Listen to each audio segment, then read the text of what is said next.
ជាតិស្ត្រីចង់បានអ្វីដែលល្អប្រពៃខ្ពង់ពួងនៅក្នុងលោកាតែមិនដូចក្តីពងប្រាថ្នានេះគឺជាវាសនាចាពីបពេជាតិស្ត្រី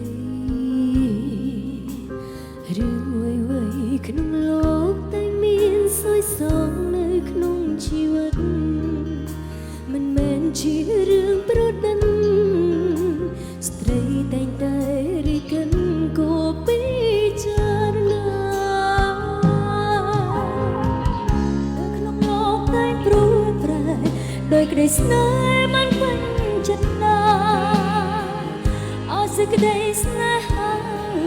ក្តីស្នេហាខ្ញុំអើយជាស្ត្រីនៅក្នុងក្តីអូសង្ឃឹមស៊ូទ្រាំតស៊ូញញឹមដើម្បីជីវិតថ្លៃថ្លាជាស្ត្រី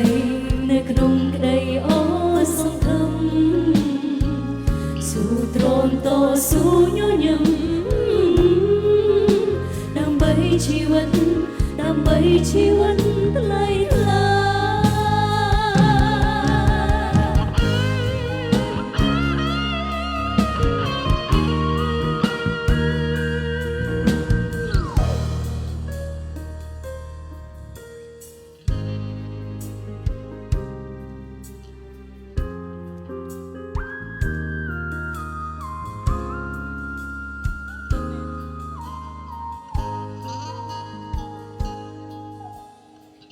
ស្ត្រី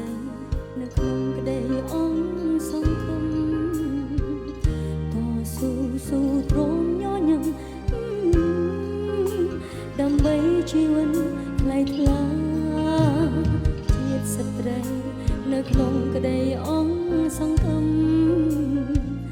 តស៊ូទ្រាំញញឹមដើម្បីជីវិតថ្លៃថ្លាលោកតែព្រួយប្រែ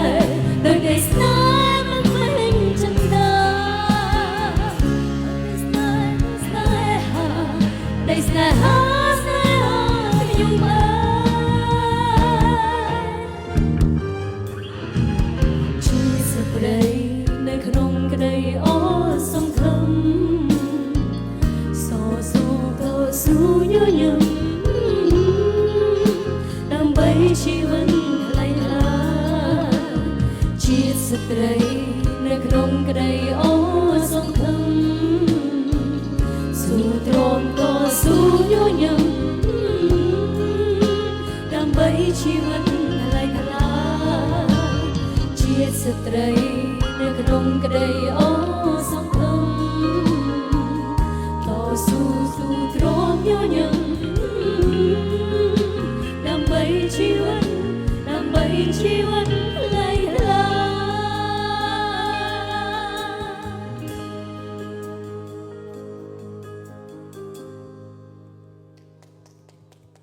អរគុណចា